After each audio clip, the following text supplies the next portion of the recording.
Hello दोस्तों नमस्कार अस्सलाम वालेकुम। आज आपलोके देखिবলৈ পাব যে এটা আসাম টাইপ গড়ৰ ডিজাইন। ইটো গড়ৰ ডিজাইন চাই আপোনালোকে এটা আইডিয়া পাব যে এটা গড় বনাওঁতে আমাৰ কিমান টকা খৰচ আহে আৰু আপোনাৰ ডিজাইনটো কেনেকৈ দিব লাগে। সন্মুখৰ ডিজাইনটো সন্মুখত আপোনালোকে কেনেকৈ ডিজাইন দিলে আপোনাৰ গড়টো ধুনীয়াকৈ চুই আহিব আৰু কেনেকৈ কাম কৰিলে আপোনাৰ গড়টো ধুনীয়াকৈ মজবুত হ'ব। এইটো ভিডিঅ'ত আপোনালোকে ধুনীয়া এটা আইডিয়া পাব। ভিডিঅ'টো স্কিপ নকৰাকৈ গোটেইখিনি চাবলৈ চেষ্টা কৰিব, তেনেহ'লে আপোনালোকে ধুনীয়া এটা আইডিয়া পাব যে এটা আসাম টাইপ গড় বনালে আমাৰ কিমান টকা খৰচ হয় আৰু ডিজাইনটো আমাৰ কেনেকৈ দিব লাগে। বলক ভিডিঅ'টো আৰম্ভ কৰোঁ। আপুনি ভিডিঅ'টো নতুনকৈ চাইছে তেনেহ'লে চেনেলটো ছাবস্ক্ৰাইব কৰি দিব আৰু বেল আইকন কৰি দিব আৰু কমেণ্ট কৰি মোক জনাব ভিডিঅ'টো কেনেকুৱা হ'ল। বলক ভিডিঅ'টো আৰম্ভ কৰোঁ। এইটো হ'ল আমাৰ ফ্ৰণ্ট চাইডটো চাওক। ইফালে এটা ডাঙৰ খিৰিকী আছে, খিৰিকীৰ ওপৰত দুটা আমাৰ ষ্টাৰ বহোৱা আছে আৰু ওপৰত আমাৰ বৰফি ডিজাইন আছে। ডিজাইনটো কিমান ধুনীয়া লাগিছে, যেতিয়া ৰং কৰিব তেতিয়া আৰু বেছি ধুনীয়া লাগিব। এটা আমাৰ যিটো খিৰিকী আছে, খিৰিকীটো চাওক। খিৰিকী আমাৰ ইয়াত বিট আছে, পুচ আছে, ইয়াত এটা চাজা আছে, আৰু তলত আমাৰ বেলকনি আছে। ডিজাইনবিলাক চাওক কিমান ধুনীয়া লাগিছে। এইটো হ'ল আমাৰ বাৰান্দা। এইটো ঘৰত কিমান টকা গ'ল আপোনালোকে ধুনীয়াকৈ বুজি পাব। এইবিলাক চাওক আৰু এটা খিৰিকী। এইটোৰ নিচিনা এফালে আমাৰ সেম টু সেম আছে, মাত আমাৰ গ্ৰিল লগোৱা আছে। এইটো ঘৰৰ ভিডিঅ' আমি আৰু এটা আপলোড কৰিছিলোঁ। এইফালে আমাৰ চাজা আছে, ইয়াত আমাৰ ফুলৰ টাব থোৱা হ'ব আৰু ইয়াত আমাৰ আৰু ডিজাইন আছে, ডিজাইনটো বনোৱা হৈ আছে।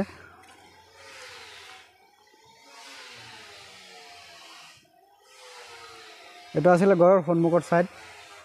এতিয়া আমি ভিতৰত গৈ আপোনালোকক ধুনীয়াকৈ দেখাই দিম। আমাৰ খিৰিকীৰ এইবিলাক পাল্লা আছে নহয়, পাল্লা বনোৱা হৈ আছে, মিস্ত্ৰী আমাৰ কাম কৰি আছে। পাল্লা ডিজাইনটো আপোনালোকক দেখাই দিম আৰু এটা পাল্লা বনোৱাত আমাৰ কিমান টকা খৰচ আহে আপোনালোকে ধুনীয়া এটা আইডিয়া পাব।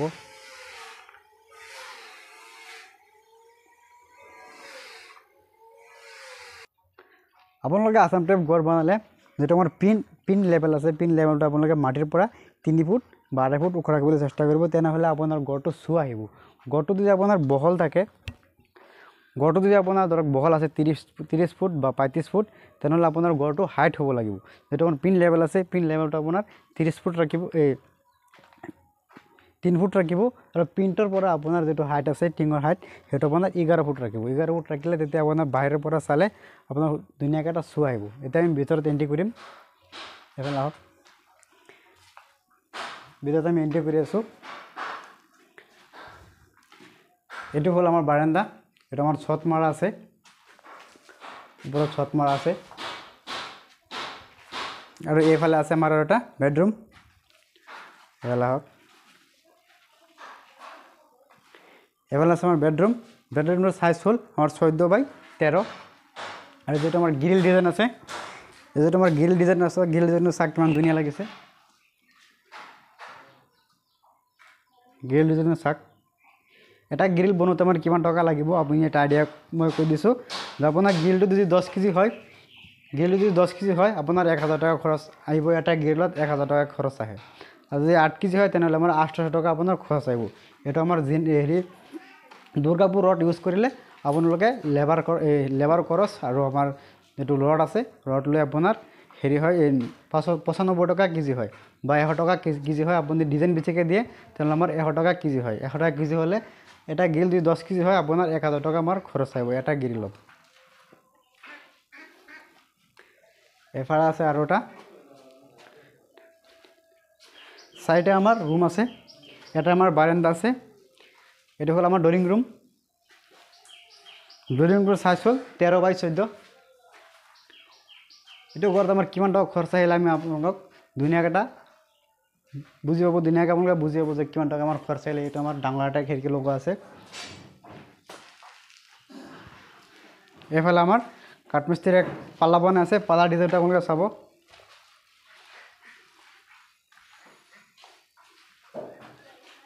এটা এটা ডিজাইন চাওক কিমান ধুনীয়া লাগিছে ডিজাইনটো।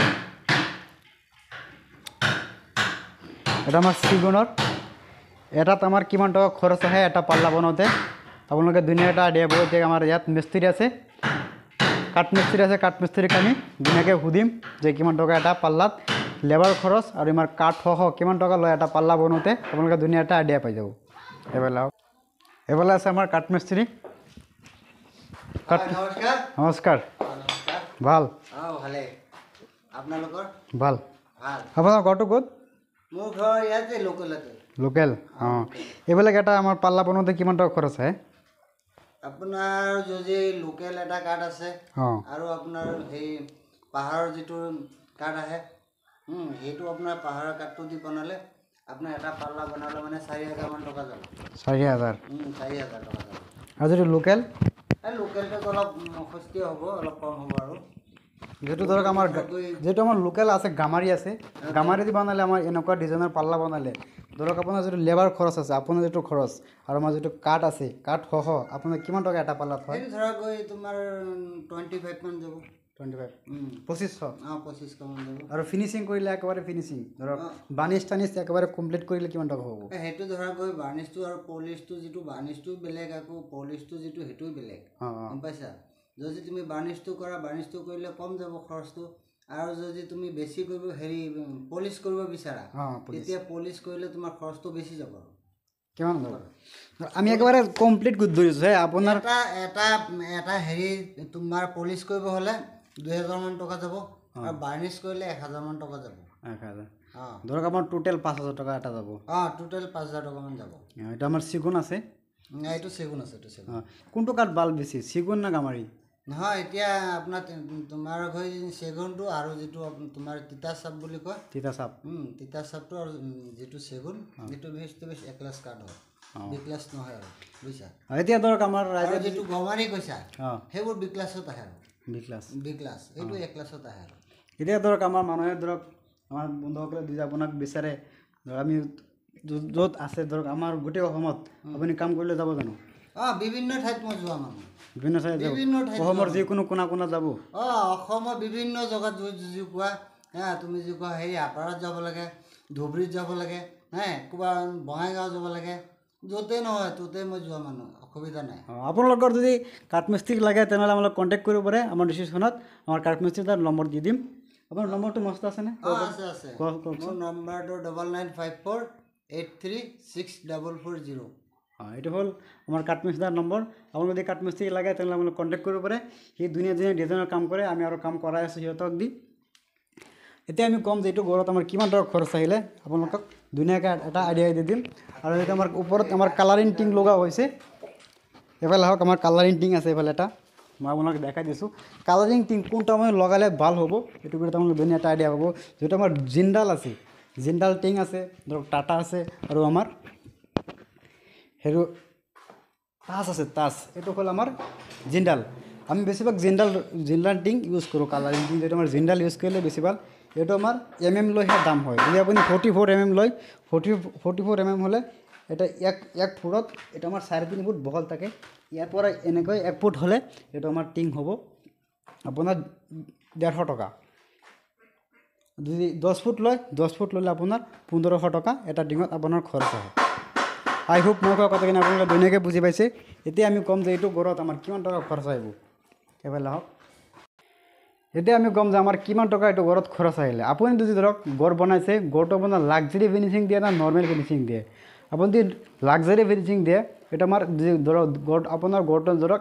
1,000 স্কোয়াৰ ফিট আছে আসাম টাইপ ঘৰটো আপোনাৰ 1,000 স্কোয়াৰ ফিট আছে আপোনাৰ 5টা ৰুম বনালে 1,000 স্কোয়াৰ ফিট হৈ যায় বা 1,000 10-20 এনেকুৱা স্কোয়াৰ ফিট হয় এনেকুৱা ঘৰ দি বনাই যিটো লাক্সাৰী ফিনিচিং দিয়ে তেনেহ'লে আপোনাৰ 1300 টকা খৰচ আহিব ধৰক আপোনাৰ ঘৰটো 1,000 স্কোয়াৰ ফিট আছে আপোনাৰ 13 লাখ টকা আপোনাৰ খৰচ আহিব আপোনাৰ ফল সিলিং কালাৰিং টিং আৰু আমাৰ পটিং ৰং কৰা আপোনাৰ তলত ফ্লোৰ টাইলছ লগাব আপোনাৰ 13 লাখ টকা আপোনাৰ টোটেল কষ্ট আহিব এটা যেটো আমাৰ 1,000 স্কোয়াৰ ফিট ঘৰটো হ'ল যদি আপোনাৰ 2,000 স্কোয়ার ফিট হয় তেনেহ'লে আপোনালোকে 20 লাখ টকা বা 25 লাখ টকা আপোনাৰ লাক্সাৰী ফিনিচিঙত খৰচ আহিব আই হোপ মই কোৱা কথাখিনি আপোনালোকে ধুনীয়াকৈ বুজি পাইছে আপোনালোকে যদি কিবা জানিবলৈ হ'লে আমাৰ কমেণ্ট বক্সটো খালী আছে আপোনালোকে কমেণ্ট কৰিব পাৰে আপোনালোকে কমেণ্ট কৰি আপোনালোকক ধুনীয়াকৈ আমি এনচাৰ দি দিম আৰু আপোনালোকে যদি আসাম টাইপ ঘৰ বা RCC ঘৰ বনাবলৈ বিচাৰিছে তেনেহ'লে আপোনালোকে কণ্টেক্ট কৰিব পাৰে আমাৰ ডিসক্ৰিপশ্যনত আমাৰ হোৱাটছএপ নম্বৰ দিয়া আছে আৰু যদি কাঠমিস্ত্ৰী লাগে আপোনাৰ কাঠমিস্ত্ৰীৰ নম্বৰটো আপোনালোকে পাই গৈছে আপুনি ভিডিঅ'টো ভালকৈ চাইছে তেনেহ'লে আপোনাৰ কাঠমিস্ত্ৰীৰ নম্বৰটো ধুনীয়াকৈ পাই গৈছে ভিডিঅ'টো চোৱাৰ কাৰণে আপোনালোকক বহুত বহুত ধন্যবাদ